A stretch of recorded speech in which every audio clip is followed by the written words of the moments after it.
नमस्ते दोस्तों।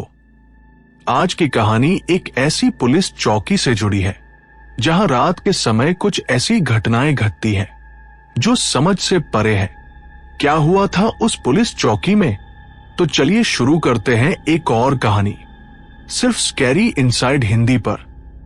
मेरा नाम अर्जुन राठौड़ है, मैं एक सब इंस्पेक्टर हूं और ये कहानी उस रात की है जब मेरी पहली पोस्टिंग हुई थी, एक ऐसे गांव में जहां के बारे में लोगों का कहना है कि वहां की हर सुबह अधूरी रहती है।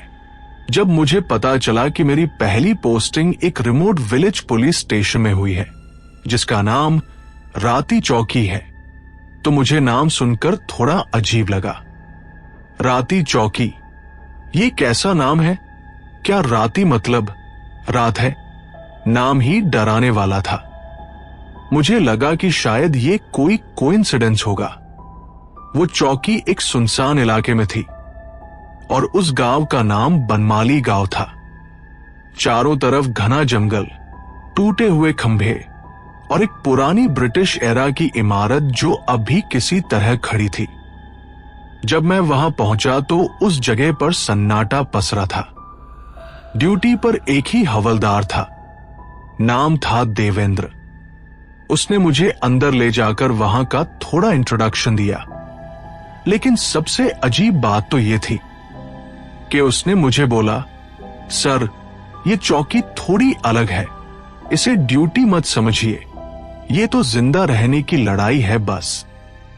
मैंने उसकी बातें सुनी और इसका कारण पूछा, पर उसने हंस के टाल दिया, जैसे वो मुझसे कुछ छुपा रहा हो। लेकिन उसने मुझसे बस इतना ही कहा कि सर, रात के समय इस चौकी में रुकना मना है, इसलिए रात के 10 बजे तक चौकी में सभी लोग अपने अपने घर चले जाते हैं। कोई भी यहां रुक कर नाइट ड्यूटी करने के लिए तैयार नहीं होता। कुछ दिनों तक सब कुछ ऐसे ही सामान्य चलता रहा, पर एक दिन मुझसे रहा नहीं गया और उसी समय मैंने ये फैसला किया कि आज की रात में इस चौकी में जरूर रुकूंगा और इस राज पर से पर्दा उठाऊंगा। मन में जिज्ञासा तो थी, पर थोड़ा थोड़ा डर भी लग रहा था। हो सकता है ये मेरी जिंदगी का सबसे खराब फैसला हो। फिर भी मैंने हिम्मत की और वहां रात रुका। रात रुकने की बात मैंने देवेंद्र को बताई, जिस पर उसने मुझे बहुत समझाया कि सर, ऐसा मत करिए, यहां रुकने की गलती आज तक जिसने भी की है उसके साथ कुछ ना कुछ बुरा जरूर हुआ है। पर मैंने उसकी एक न सुनी और उससे भी कह दिया कि तुम्हें यहां रुकना है तो रुको, वरना तुम भी यहां से जा सकते हो। उसका मन तो नहीं मान रहा था, पर कुछ देर बाद देवेंद्र भी अपने घर चला गया। रात के 3 बज रहे थे। मैं अपने केबिन में फाइलें देख रहा था। तभी मेरी नजर अचानक चौकी की दीवार पर टंगी घड़ी पर पड़ी। वो लगातार चल रही थी, पर जब मैंने कुछ देर बाद वापस घड़ी की ओर देखा तो समय वही था। एग्जैक्ट रात के 3 ही बज रहे थे।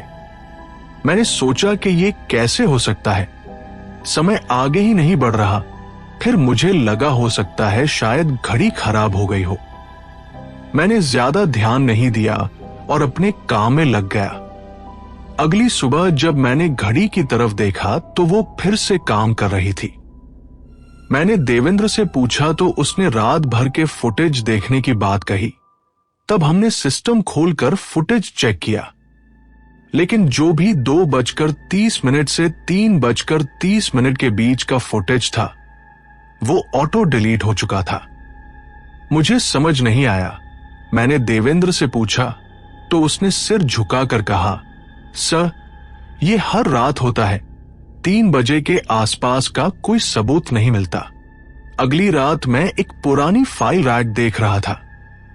तब मुझे एक पुरानी धूल से भरी फाइल मिली। नाम था प्रिजनर केस 27 क्रघु। जैसे ही मैंने फाइल निकाल के टेबल पर रखी, वो अपने आप खिसक कर नीचे गिर गई। मैंने सोचा हवा चलने के कारण से गिर गई होगी। मैं नीचे झुका और फाइल उठाकर टेबल पर रखने गया तो फाइल अपने आप खुल गई। उसमें लिखा था, प्रिजनर एस्केप्ड, नो ट्रेस, और उस फाइल के अंदर एक ब्लैक एंड व्हाइट फोटो भी थी, एक आदमी की, जेल की सलाखों के पीछे, और उसके चेहरे पर एक खतरनाक मुस्कान थी। अगली सुबह देवेंद्र ने बताया, सर, राती चौकी में एक पुराना लॉकअप रूम है, लेकिन कई सालों पहले उसे बंद कर दिया गया था। देवेंद्र बोला, उस लॉकअप रूम को कभी मत खोलिएगा, कहते हैं उसमें किसी आत्मा का वास है। वही लॉकअप रूम में एक नशेड़ी चोर को एक रात के लिए बंद कर दिया गया था। सुबह दरवाजा खुला और कैदी गायब था। उसके बाद से वो कभी नहीं मिला।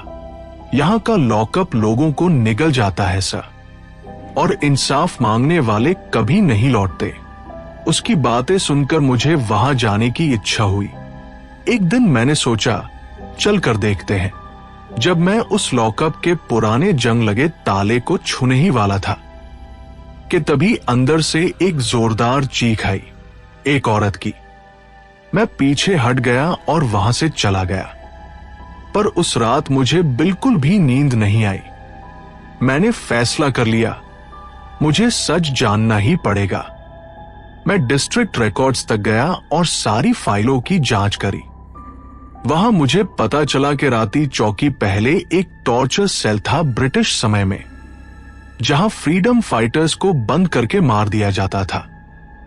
फिर कुछ सालों बाद एक औरत, जिसका नाम शारदा देवी था, उसके पति ने उसे झूठे केस में फंसा दिया था। वो इसी लॉकअप में बंद थी और एक रात उसकी आग लगाकर हत्या कर दी गई। उस वक्त के दरोगा ने फाइल जलाकर केस बंद कर दिया था। तब से हर रात 3 बजे वो औरत वापस लौटती है न्याय के लिए।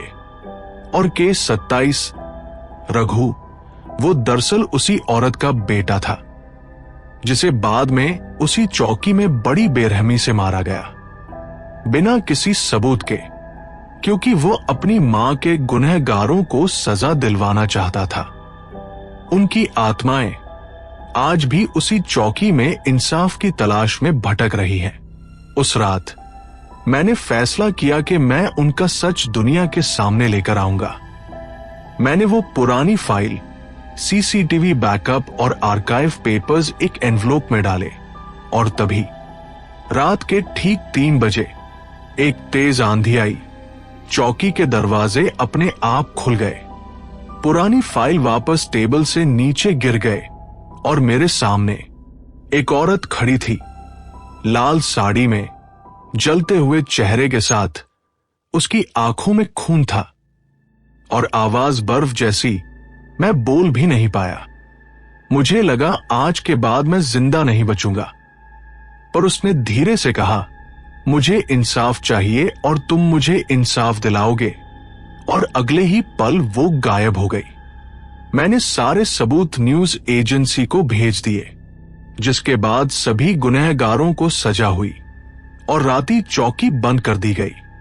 उस जगह अब एक स्मारक है, लेकिन आज भी हर रात 3 बजे मुझे उसके आसपास होने का एहसास दिलाती है।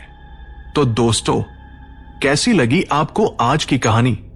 अपना फीडबैक हमें कमेंट में जरूर बताएं। ऐसी और कहानियों के लिए स्केरी इनसाइड हिंदी को सब्सक्राइब करें। मिलते हैं अगली कहानी में। तब तक के लिए कहानी सुनते रहिए।